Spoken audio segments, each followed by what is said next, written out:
कहीं ना हो तकरार, चारों ओर हो प्यार ही प्यार। कहीं ना हो तकरार, चारों ओर हो प्यार ही प्यार। आप सबको जतरू बड़ाई का प्यार भरा नमस्कार। प्यारे बच्चों, कैसे हैं आप सब? मुझे उम्मीद है कि आप सब ठीक हैं और आज के क्लास के लिए हैं तैयार। बच्चों, पिछली क्लास में आपने आपके पाठ्य पुस्तक रिमझिम से बस के नीचे बाघ पाठ का अभ्यास कार्य कर लिया था। मुझे उम्मीद है कि जो बातें आपको बताई गई थी उसका अभ्यास आपने जरूर किया होगा। बच्चों, आप अभ्यास कार्य करते रहिएगा, क्योंकि आप जितना अभ्यास करेंगे उतना ही सीख पाएंगे। बच्चों, आज भी मैं एक प्यारी सी कविता के साथ आपके सामने प्रस्तुत हूं, लेकिन कविता पढ़ने से पहले मैं आपको एक पहेली सुनाता हूं। आप ध्यान से सुनिए और उसे समझने का प्रयास कीजिए। रात की रानी, सिर पर आग और शरीर पर पानी। रात की रानी, सिर पर आग और शरीर पर पानी। रात की रानी, सिर पर आग और शरीर पर पानी। बूझो तो जरा इस पहेली को। हाँ, प्रयास कीजिए। चलिए, मैं आपको छोटी सी हिंट्स देता हूं। जब रात के समय बिजली चली जाती है तो रोशनी करने के लिए इसका प्रयोग किया जाता है। प्रयास कीजिए। हाँ, आप में से कुछ लोगों ने जरूर सही अंदाजा लगाया होगा। यह है मोमबत्ती। आप जैसे ही मोमबत्ती को जलाते हैं रोशनी होती है, लेकिन धीरे धीरे मोमबत्ती पिघलने लगता है और उसके सारे शरीर में पानी जैसा हो जाता है। क्यों? मजा आया ना? तो आज के क्लास में आगे बढ़ने से पहले आप देखिए इस वीडियो क्लिप को। प्यारे बच्चों, आप देख सकते हैं यहाँ पर कितना सुंदर नजारा है। यहाँ पर आप सूरज को उदय होते हुए देख सकते हैं। देखिए कितना सुंदर नजारा। प्यारे बच्चों, आपने देखा कितना सुंदर नजारा। आपने इस वीडियो क्लिप में सूरज को उदय होते हुए देखा।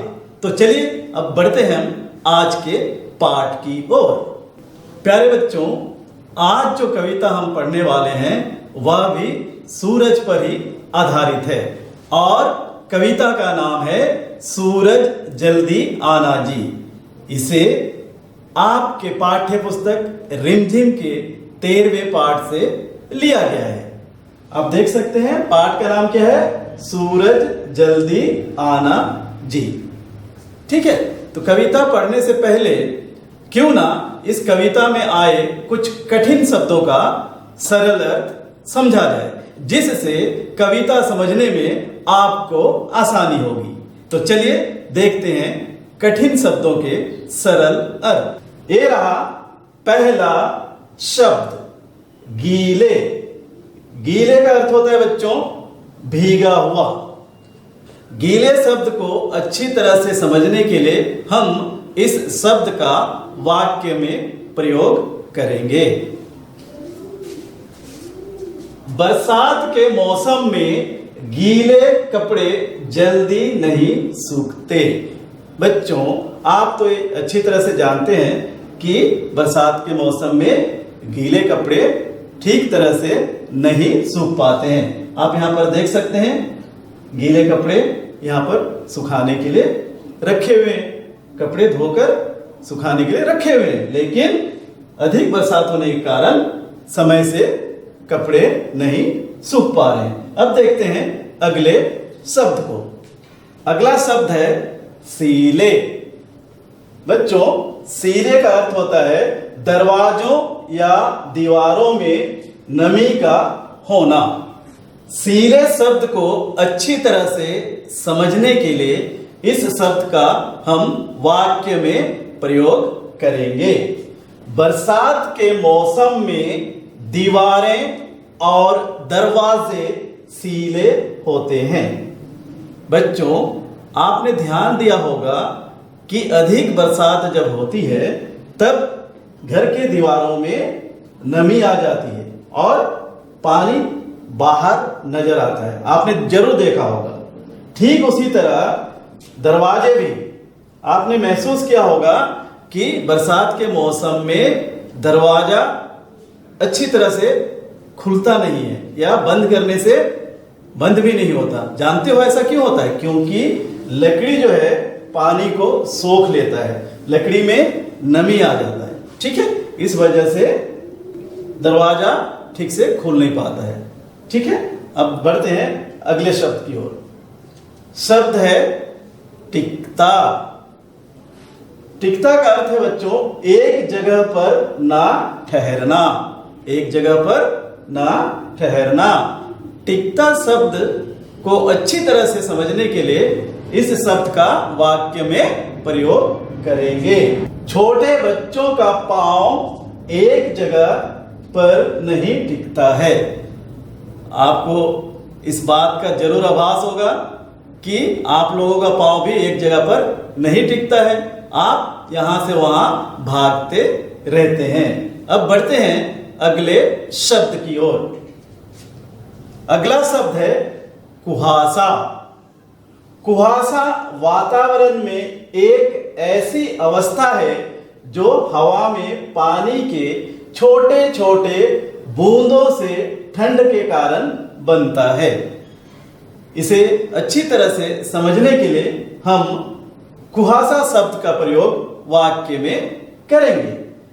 ठंड के कारण कुहासा होने पर आसपास की वस्तुएं साफ साफ दिखाई नहीं देती है। आप यहां पर देख सकते हैं बच्चों, पेड़ जो है देखिए साफ साफ नजर नहीं आ रहा है। क्यों? क्योंकि यहां पर कुहासा है। यहां पर भी आप देख सकते हैं। अगर आप में से कोई पोर्ट ब्लेयर से डिगलीपुर की यात्रा में गए होंगे तो आपने ठंड के मौसम में देखा होगा कि आपको सड़क ठीक तरह से नजर नहीं आता है। ऐसा क्यों होता है? ऐसा कुहासा के कारण होता है। अब बढ़ते हैं आगे। तो बच्चों आपने पाठ में आए कठिन शब्दों का सरल अर्थ समझ लिया। अब चलिए कविता पढ़ना शुरू करते हैं। कविता का नाम जैसे कि मैंने पहले बता दिया, सूरज जल्दी आना जी। मैं कविता पढ़ता जाऊंगा, आप ध्यान से सुनिए और लय के साथ मेरे साथ साथ पढ़ने का प्रयास कीजिए। एक कटोरी भरकर गोरी धूप हमें भी लाना जी। एक कटोरी भरकर गोरी धूप हमें भी लाना जी। सूरज जल्दी आना जी, सूरज जल्दी आना जी। जमकर बैठा यहाँ कुहासा, जमकर बैठा यहाँ कुहासा।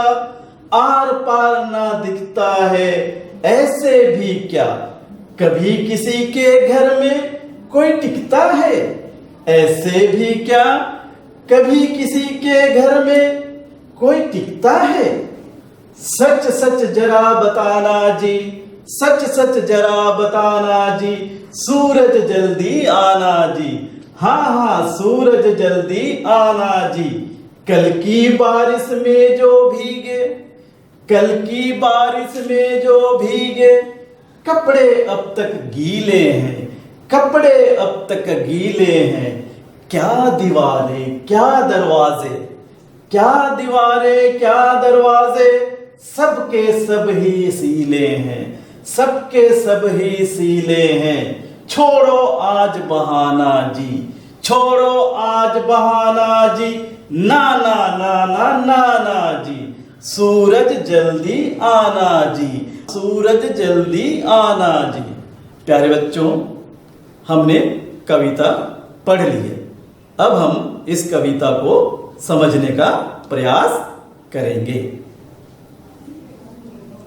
एक कटोरी भरकर गोरी, एक कटोरी भरकर गोरी। धूप हमें भी लाना जी, सूरज जल्दी आना जी। हाँ हाँ सूरज जल्दी आना जी। बच्चों, इन पंक्तियों में यह कहा जा रहा है कि सूरज तुम जल्दी आना। यहां पर यह कहा जा रहा है कि एक कटोरी भरकर गोरी धूप लाना जी। धूप गोरी या काली होती है?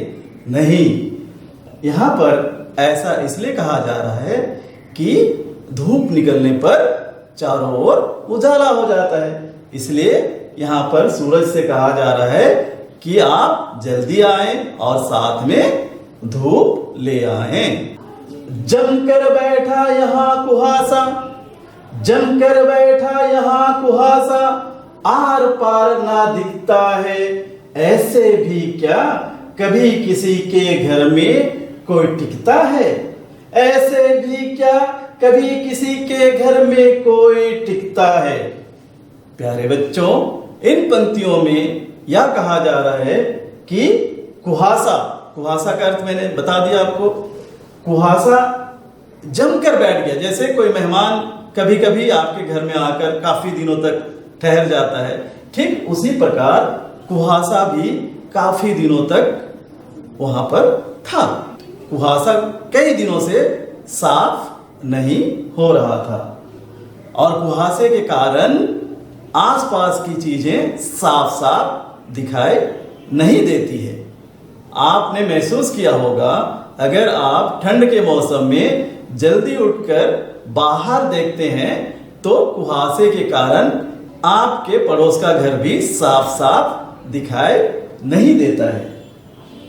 अब बढ़ते हैं आगे। सच सच जरा बताना जी, सच सच जरा बताना जी, सूरज जल्दी आना जी। हाँ हाँ सूरज जल्दी आना जी। कल की बारिश में जो भीगे, कल की बारिश में जो भीगे, कपड़े अब तक गीले हैं। बच्चों, इन पंक्तियों में यह कहा जा रहा है कि सूरज सच सच बताना कि आप कब आएंगे। बरसात के कारण कल तक जो कपड़े भीग गए थे अब तक नहीं सूख पाए हैं, इसलिए आप सच सच बताइए कि आप कब आएंगे, जिससे सारे गीले कपड़े सूख जाएं। क्या दीवारें क्या दरवाजे, सबके सब ही सीले हैं। क्या दीवारें क्या दरवाजे, सबके सब ही सीले हैं। छोड़ो आज बहाना जी, नाना नाना नाना जी, सूरज जल्दी आना जी, सूरज जल्दी आना जी। बच्चों, इन पंक्तियों में यह कहा जा रहा है कि अधिक बरसात के कारण दीवारें दरवाजे आदि में सीलन आ गई है। जैसे कि मैंने पहले आपको दिखाया कि घर की दीवारों में नमी के कारण पानी के बूंद नजर आ रहे हैं और इससे दीवार भी खराब हो जाती है, और दरवाजे भी नमी के कारण कुछ फूल से गए हैं, जिसके कारण दरवाजा ना तो आसानी से खुल रहा है और ना ही आसानी से बंद हो रहा है। इसलिए सूरज से कहा जा रहा है कि सच सच बताना कि आप कब आएंगे। इस बार आपका कोई बहाना नहीं चलेगा, आपको जल्दी से जल्दी आना होगा। प्यारे बच्चों, आपने कविता पढ़ भी ली और इसका अर्थ समझ भी लिया। आपने देखा कि इस कविता में किसे बुलाया जा रहा है। इस कविता में सूरज को बुलाया जा रहा है और सूरज से यह कहा जा रहा है कि सूरज आप जल्दी आए और अपने साथ खिलता हुआ धूप लेकर आए, क्योंकि बरसात के कारण जो कपड़े धोकर रखे गए हैं वह सूख नहीं पा रहे हैं। घर के दीवारें दरवाजे आदि भी सीलन के कारण खराब हो रहे हैं, इसलिए आपका कोई बहाना नहीं चलेगा। सच सच बताओ कि आप कब आएंगे। तो बच्चों, इसी पाठ पर आधारित क्यों ना कुछ प्रश्न आपसे पूछे जाएं। यह रहा पहला प्रश्न। किसे जल्दी आने के लिए कहा जा रहा है? ये रहे आपके विकल्प। क चांद को, ख सूरज को, ग बादल को और घ तारा को। कविता को याद कीजिए और इस प्रश्न का सही उत्तर देने का प्रयास कीजिए। सोचिए सोचिए क्या होगा इस प्रश्न का सही जवाब। सही सोच रहे हैं आप? इस प्रश्न का सही विकल्प है सूरज को जल्दी आने के लिए कहा जा रहा है। तो इस विकल्प के सामने हम सही का निशान लगा देंगे। अब बढ़ते हैं अगले प्रश्न की ओर। प्रश्न है सूरज से क्या लाने के लिए कहा जा रहा है? ये रहे आपके विकल्प। क रसगुल्ला, ख गुलाब जामुन, ग बर्फी और घ धूप। सोचिए सोचिए सूरज से क्या लाने के लिए कहा जा रहा है? हाँ, सूरज से धूप लाने के लिए कहा जा रहा है। तो विकल्प घ सही है। इसके सामने हम सही का निशान लगा देंगे। अब बढ़ते हैं अगले प्रश्न की ओर। यह रहा तीसरा प्रश्न। कौन जमकर बैठा है? ये रहे आपके विकल्प।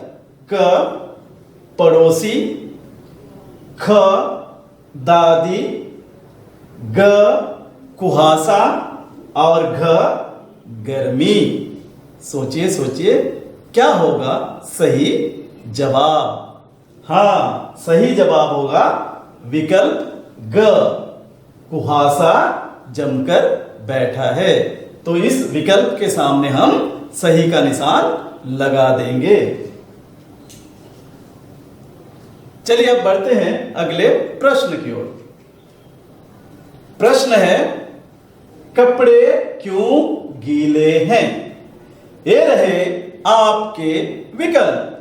क बरसात के कारण, ख धूप के कारण, ग गर्मी के कारण, घ हवा के कारण। बताइए बताइए कपड़े क्यों गीले हैं? सोचिए। हाँ, कपड़े बरसात के कारण गीले हैं। तो विकल्प क के सामने हम सही का निशान लगा देंगे। अब बढ़ते हैं आगे। प्यारे बच्चों, आपने प्रश्नों का भी सही जवाब दे दिया। चलते चलते क्यों ना हम एक सुविचार सुने। तो आइए सुनते हैं महान विचारक, कवि और भारत के भूतपूर्व प्रधानमंत्री श्री अटल बिहारी वाजपेयी जी का एक सुविचार। अनुशासन किसी के ऊपर थोपा नहीं जाता, अपितु आत्म अनुशासन लाया जाता है। अनुशासन किसी के ऊपर थोपा नहीं जाता, अपितु आत्म अनुशासन लाया जाता है। प्यारे बच्चों, इस सुविचार का सरल अर्थ यह है कि अनुशासन सीखने के लिए आप पर दबाव नहीं डाला जा सकता है। अगर आप अनुशासन में रहना चाहते हैं तो आपके मन से आपको यह सोचना होगा कि आपको अनुशासन में रहना है। अनुशासन जीवन में छोटे छोटे नियम होते हैं जिसका पालन करते हुए हम आगे बढ़ सकते हैं। बच्चों, जिस तरह से आप जब सवेरे मॉर्निंग असेंबली में जाते हैं तो आपसे कहा जाता है कि पंक्ति बनाकर जाइए और पंक्ति बनाकर ही क्लास में आइए, क्लास में शोर मत मचाइए, शांत रहिए। ये सब अनुशासन के ही अंग है। सभी के साथ अच्छा व्यवहार करना, बड़ों का आदर करना, लड़ाई ना करना, समय से काम करना, ये सब अनुशासन के ही अंग हैं। बच्चों, जिस प्रकार मेहनत ही सफलता की कुंजी है, उसी प्रकार अनुशासन भी सफलता की कुंजी है। इसलिए अनुशासन का पालन कीजिए और जीवन में आगे बढ़ते जाइए। प्यारे बच्चों, श्री अटल बिहारी वाजपेयी जी के इसी सुविचार के साथ आज मुझे दीजिए इजाजत। अगली क्लास में इसी पाठ के अभ्यास कार्य के साथ फिर से होगी मुलाकात। तब तक आप अपने घर के आसपास साफ सफाई रखिए, स्वस्थ रहिए, सुरक्षित रहिए। धन्यवाद।